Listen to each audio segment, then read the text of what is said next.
in and learn more about our local and regional renewable energy options. We can all make a difference outside our own households by Wong, can influencing you where our energy navigate away from the main stage so there's no feedback? We hope you leave here feeling inspired. Okay, like that. Together, If you could turn it off, that would be great. Hold on.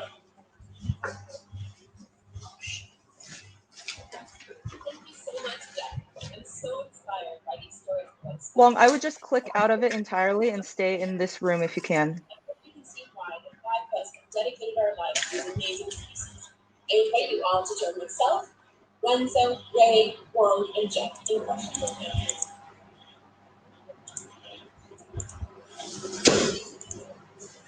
Okay, say that again. Great. Okay, I just wanted you to close out of that so we didn't hear it in the background. Thank you. Right now, okay? All right. Welcome everybody to the extended Q&A. We are just waiting for a few of our conservationists to join us, and we will start taking some of your bear questions. Robin, I see you're in here, so if you could come join me on stage, please. And Jeff and Renzo, please come on stage with me.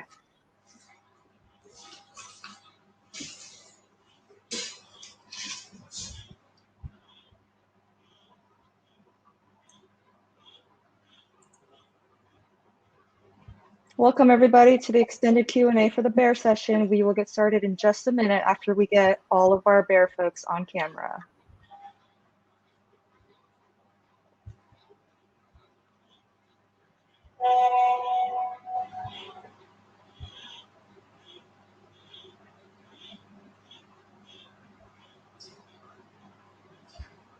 Hi Renzo, welcome.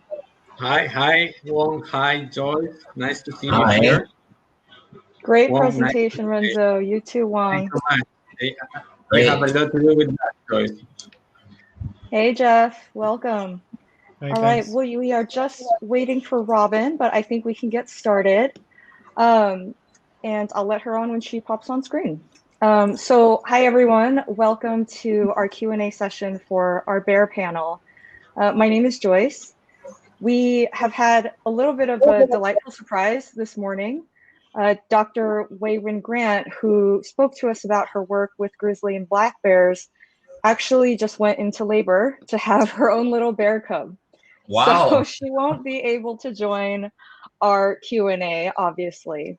But I am inviting Robin Appleton to join in her place to answer any of your questions about black bears, because Robin used to work on black bears earlier in her career before starting her work on spectacled bears. So when Robin gets here, she'll be able to answer any black bear related questions.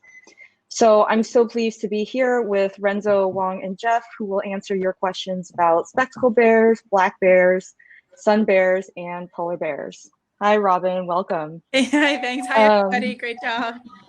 Robin, thanks for rolling with the punches here and being our black bear expert this morning. So we've been getting some great questions for the audience, so I'm just gonna dive in. The first question here is for you, Renzo.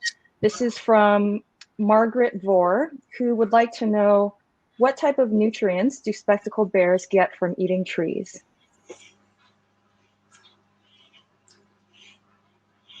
Well, Oh, you're. Oh, Renzo, you're muted. Could you unmute your microphone, please? they don't get. Yes. The answer is that they don't get that many nutrients from the bark or the trunk of the trees, the passayo trees. They get mainly sugar to maintain them through the time where no other fruits are available. So actually they lose a lot of weight when they are feeding on trees and they are waiting for the other important fruit items like the zapote and overo fruits to appear in the dry forest. So it's just for their main maintenance. Great, thanks, Renzo. Maybe being skinny helps them climb those mountains, huh? Yeah. The next question is for you, Wong, from Michael and Gina Jacobs, who ask, what is happening to stop the bear bile market in Asia? Without consumers, there would be no market. Yeah, so the good thing about bear Bile is that the law is on our side. Okay, in all of the bears range, bears are considered as a protected species, and then in theory they are not supposed to use bear gallbladder. And then, but there's one little exception, which is in China. China, bear Biles is legal because of the bear Bile farming that they have over there. And then that is a loopholes that we all have to work into it, especially the authority. See, for example, sun bears are protected species in Malaysia, and then you cannot buy or sell or eat or whatever about bear parts. But there are Chinese traditional medicine shops that sell bear gallbladder products, and many of them come from China. So it is illegal, but yet people buy it, people will sell it, because of the profit. So this is something that we all have to work on in order to stop this illegal activities. Otherwise, all the local bears will be wiped out from the country. Yeah. All right. Thanks so much, Wong. Our next question is actually about grizzlies, but Jeff, I'm going to toss this to you to see if you know it. This is from Chris Mossing. He says, there's a grizzly bear on the flag of California. I heard that the last one in California was killed in the 1920s. Is this true?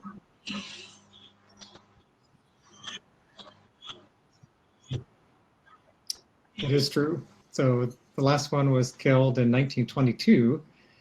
And then there were a few sightings after that, I think in Sequoia National Park or in that vicinity, and they were declared functionally extinct in the mid-1920s. And it brings up an interesting point, I think, for all the bear species we're talking about today. It's very easy to talk about bear conservation and to want bear conservation. It's quite difficult to live with a large, That's right, Jeff. And I think that human-wildlife conflict is really at the heart of a lot of your work. I'll just stick with you for another second, Jeff, with a question here from Jack Colwell, who says, how can I help save the polar bears? I live in San Francisco, and these amazing animals are so incredibly important.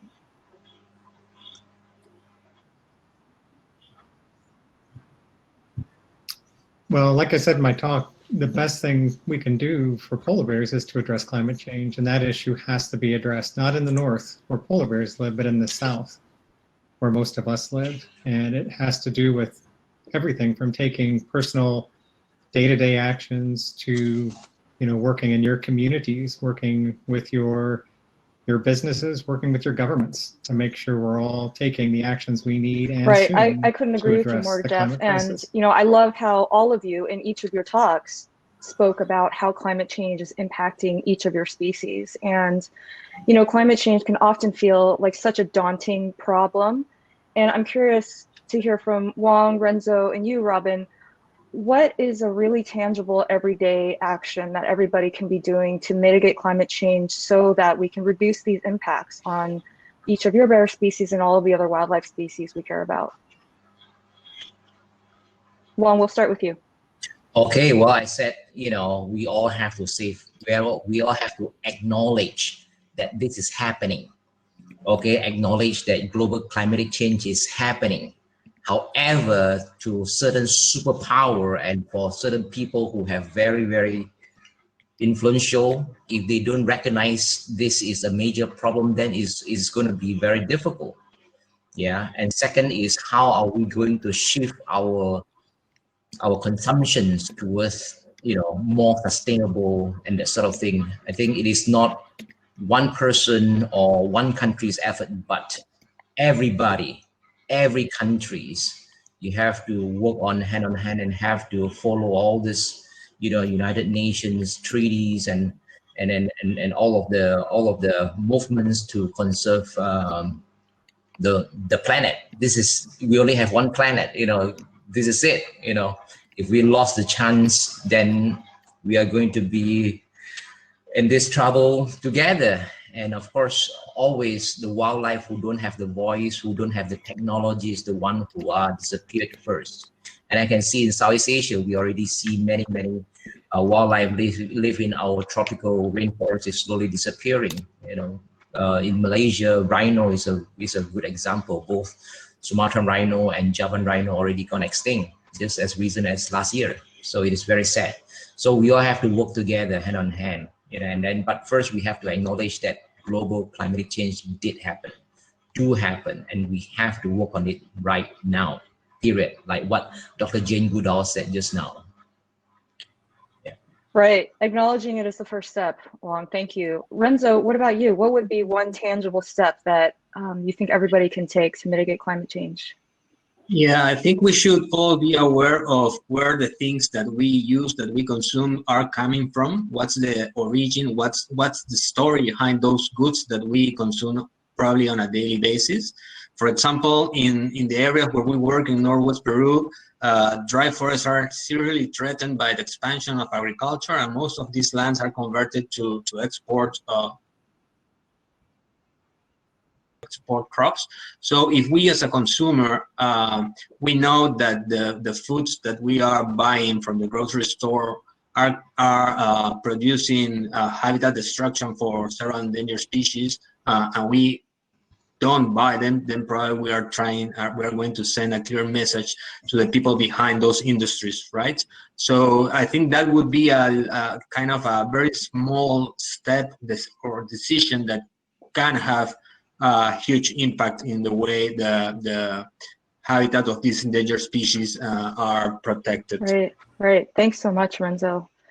Robin, I'd like to direct a question to you that was for Ray, but I think you may be able to answer this given your history with black bears. Courtney McKinnon would like to know, after you trap and release the bears, how do you ensure that they are returned to the exact area that they were taken from?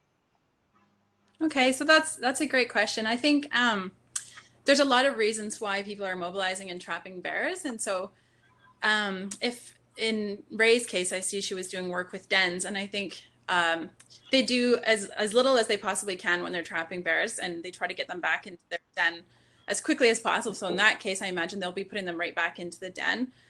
There's another few reasons why we immobilize bears. One is that they're problematic, or they're in town, or they're a danger to themselves, and they're a danger to society. So those bears are often translocated, and the hope is that they don't return back to their location, although they often do. And then the other, I think Ray was also trapping them outside of dens. And so those bears are usually, and I know in our experience as well, we try to do as everything we possibly can in 30, 45 minutes, and they're put right back in that exact same location that they were taken from, and then monitored until they're up and walking away. So they're usually, hopefully, stay in that exact same spot. Great, thanks, Robin. I've got another biological question for anyone that might know the answer to this one. It's from Jean Krasnick, who asks, when the mother bear gives birth during hibernation, is she still hibernating and sleeping? If so, how do the cubs survive? Do they know how to nurse? And can the mother provide enough milk when she's not eating herself? Well, who's that question for? Because I know spectacled bears don't hibernate. Exactly. Yes. And I know Wong probably. Yeah. Jeff, I mean, yeah. That might be a good question for Jeff too, with polar bears. Well, yes.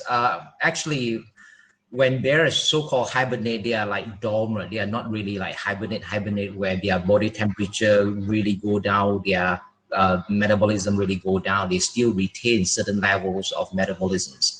So when a female bear gives birth in the den, she's still awake, she's still nursed, and then she still attain the cubs until the next spring. And then this is what bears is such an amazing animal, because before all the bears den out for the winter, they are going through this phases called feeding frenzy, where they try to gorge themselves as much as food as possible before they go to sleep. So they store a lot of fat, a lot of body weights, and then that fat will help them go through the period of no eating, no drinking, and and this physiological is quite extreme, for any animals, so to speak. But the bears manage to do it. So this is something that is really amazing about bears' physiology. They can go through this boom and bust cycle, and they can store food and then go through a period of no food but still lactating. Yeah. So bears are amazing. They sure are. Very similar for polar bears there. So if you think of a bear in a snow cave, the mom all winter is waking up, not only taking care of her cubs, but she's scraping off this ice layer that forms from their breathing. And if she didn't do that, they wouldn't have enough oxygen in that to survive over time. So like Long said, they're awake. They're just in a different physiological state. Thanks, Jeff. Renzo, we've got a question for you from Elizabeth Votter, who would like to know, what natural predators do Andean bears have? Well, that really depends on where these Andean bears are living, no? Because they do have a very wide range from Venezuela to the southern part of Bolivia, in the dry forest, in the moist forest, in mountain forest, whatever. But in the areas where we work, probably the most important predator would be the mountain lions or pumas that might kill some of the cubs.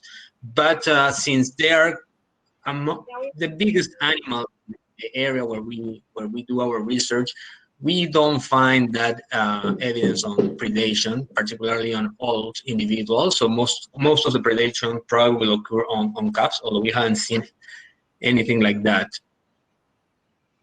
Great. Thanks, Renzo. Back to you, Wang. A question from Karen Betts, who would like to know whether you're tracking the 8 bears that you've released back into the wild, and what do you know about their success at reintegrating into the wild? Oh, this is a very good question. Yes, right now, all of the 8 bears that we release, we no longer track them because, one of the big challenge that we face is that the collar did not stay with the bears for too long. Yeah, in theory, they are supposed to stay with them for at least a year. But what we see for many of our released bears is that their collar drops after 2 months or 3 months because of they become skinnier after they are being released back into the wild, because we do purposely fatten them up before the release, and then the collar drop off. Sometimes the collar might malfunction, disappear, the signal disappear. We do not know what's going on.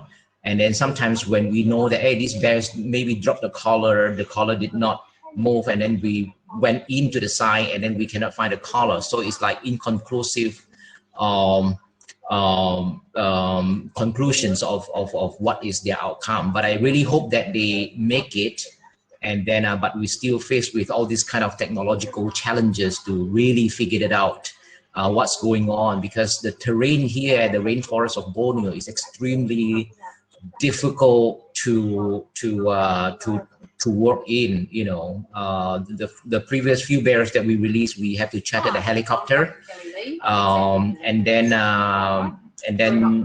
if we were walk on the foot, it takes us 3 days to get to that release site. So it is quite challenging. Yeah. Wow, sounds like you get a lot of exercise in your work. Oh yeah. We've got another caller-related question for Jeff from Natasha Olson, who asks, do the bear collars expand as the bears grow? And how do you ensure that it's a suitable fit until its next encounter with you? That's a great question. So with collaring on polar bears, we only collar adult females. And we do that for some of the reasons you mentioned in the question. Their growth is stable. They do have weight fluctuations just annually, regardless if they become pregnant, but then more so if they do become pregnant. So there is some room and flexibility there, but they also don't change much around the neck area typically. They don't expand, and that's why we choose just that one subgroup of bears, but that really limits what about polar bears, because we're just tracking movements of females. And that's a project we're actually working on right now with 3M out of Minneapolis in the US, and we're trying to come up with a new adhesive tag, smaller, lighter, that we can just apply right between the shoulder blades, someplace that won't bother the bear. And we can track males, females, and subadults if that's successful. So we are definitely trying to innovate, come up with new solutions, and move away from That's so exciting. Can't wait to find out what you all learn. One more question for you, Jeff, from Pablo Baborglu, your fellow conservationist, he's curious about the Yeti DNA findings in Himalaya, suggesting that it's related to bears. Can you elaborate a little bit more about that, and what else are you learning about this population? I know nothing about Yetis, so I'll have to ask my collaborators here if anyone possibly does, and help me out here. Call a friend. I was thinking maybe Poppy should jump on and answer that question. Love a guest star. No Yetis, no Peru. All right. Robin, back to you. A question on black bears. What can we do to reduce bear deaths in these landscapes? There's a lot of simple things we can do, and I know particularly where I grew up here in Canada, human conflict is a big issue. When I was doing my graduate work here, in one season we had 60 bears killed in one town just because they became totally food conditioned and habituated. And so simple things like that people don't think about, not putting bird feeders out front of their yards, just managing garbage and making sure that there's no attractants bringing the bears into town. And things like that are really easy that everyone can do. And yet we still seem to struggle with that within communities, and bears are still continuing being killed for these reasons. I mean, we can move them out of town, but they come back. And once, I think I saw somebody up there said a fed bear is a dead bear. And that's just the case. As soon as they have human foods, that's it. They're here for life. And usually that life isn't very long. So just try to minimize that. And I think for the most part, at least in these high conflict areas. Thanks, Robin. And again, it's back to that human-wildlife conflict issue, which I know you all are working so hard on. Renzo, a question for you. People have been hearing about how hard hit Peru has been with COVID-19. And can you speak to some of the specific impacts to your work at SBC from COVID-19? Yeah. There are many ways we've been affected by COVID. Probably the hardest one is related to the fact that one member of our team was infected. Fortunately, he recovered, but that was a clear message, no? that we all are vulnerable. And also it did affected our ability to reach most of the towns where we put camera traps, because people, not only because of the restrictions that were imposed by the government that were targeted towards stopping the virus moving from the large cities to the rural peripheric areas, but also people in more remote areas were a bit afraid of letting foreigners to come in, so it did affected our ability to reach our camera traps for some time. Fortunately, most of them were still running because the batteries they do last quite long, but it did affected our possibility to reach these towns and carry on our work. Also, since schools were closed, we weren't able to keep on doing our presentations with schools and training teachers. So it did affected us in various ways. Mm-hmm. Mm-hmm. And also, if I could just add, put my spectacles Sure. on for a minute. Black bear. The other challenge that we've also had is with our Felty program. And many of you know about that program. And that's something we sell here in the US and in Canada. And the Christmas is our busiest time. And that's when we sell probably 15,000 products. And this year, all of the markets are closed. And so we don't have an ability to sell those products. And it's really imperative that we keep these women working full time. They're a really important part of the communities and our work and keeping the bears safe. And so if people want to help in any way, we can't sell these products right now. So visit our website and shop online and spread the word. And if you can, try to help us sell more of these products. Right, that's a good reminder that you can go to any of these folks' booths and there will be a link to their website and how you can support, sign up for their mailing list, and engage. Wong, I'd like to come back to you. There's a question from Lynette Fortune who asks, what is being done to protect the forests of Borneo, and is the government taking an active role? Okay, well, these are very good questions. Well, in Borneo, there is this initiative called Hearts of Borneo.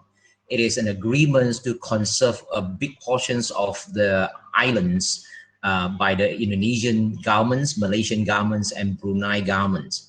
So the Heart of Borneo has been running for the last, I think, 10 or 12 years now. And then, so right now, most of the forests are protected, and then that is a good thing. And then, so in Sabah, the governments also have this initiative to conserve, to keep 50% of the total area as forested, and 30% being a totally protected forest where there's no logging whatsoever. So, which is good initiative. But in other places, like say in Sarawak, forest clearance still ongoing. And then because of all this government policy first, the tropical timber worth a lot of money. So it is all about money talks, So it is quite challenging to have the commitment for governments to conserve the forest. So it is very important to have that political will to conserve forests. And one thing that Sabah did very differently is because the nature-based tourism is actually quite popular. So a lot of tourism activities all related to nature-based tourism. People come here to enjoy forests, people come here to see wildlife, and the forest and wildlife actually can generate revenues for the country. So this is a very strong case. Like say, for example, our center has been promoting ecotourism or nature-based tourism, so that there is a wild card for us to say to the government, say, you see, these tourists, these foreign tourists especially, come here not to do shopping, not to visit, all this architecture or historic site, blah, blah, blah, but they come here to enjoy our forest and nature. And that is a very important tools that we use to, convince the governments to say nature or nature conservations, forest protections, wildlife conservation is extremely important, because you can make money out of it. So I hope with the Sabah model, other places like say Brunei or other parts of Kalimantan and Sarawak can also do the same thing as well. And it's all quite economically driven. So if we can show this sector can make money, and we should protect it. And then also, of course, right now with the global climatic change, every single trees in the forest is important. And then, so this is another things that we can use. But all again, it's all about the politician. It's all about decision maker. Not easy, but I think we should not give up hope. Yeah. I agree. We will never give up hope, Juan. Yeah. I'd like to stick with this theme on political will and government roles. Jeff, given the number of countries that you and PBI work in, do you find that there are different levels of governmental support and engagement just depending on your work area? Absolutely, and a great question. And it varies by year, right? Governments change. And so that government will shifts with those changes. So a benefit we have with a species like polar bears that does range across so many different areas is there are usually several countries on the same page that are willing to do some of the hard work that's needed on polar bear conservation. But who those are changes from almost year to year in some cases. And that's both a challenge and a pro, I guess, of some of the work that we do. Mm-hmm. Thank you so much, Jeff. We're going to close out this Q&A session with one last question from a 10-year-old named Irene Lee, who would like to know whether all sun bear patches are always yellow. Yes, it's always yellow, light yellow. Sometimes when their body condition is good, their color become more richer, more yellowish, and then some of them are paler. So there is a little variations, but there's always light yellow color. And then the patches do not change their patterns. And then lately we have a study of see how their pattern did not change, but the dots do change when they get older. So an older bear would have, the back dots on their chest patch become more and more darker, and this is what we find out. But again, their size, their dots do not change location and things like that. So it is like our fingerprint. So we can use this as very important to recognize, to identify individuals. Yeah. Love it. Thanks, Wong. Wong, Renzo, Jeff, and Robin, thank you so much for being part of this amazing panel and taking us all around the world to learn about your species. And thank you everyone for joining this Q&A. And I welcome you to visit any of these people in their booths for the rest of the day, and they'll be there to answer your questions. Thanks very much. Great. Thank you very much. Now Bye. Thank you. Thanks, Joyce. Yeah, it's 4:15 a.m. now. Time to go to sleep. You're allowed to go to bed now, Wong. No, I'm excited already. I'm very pumped. All right, see you in your booth. Thanks, everyone.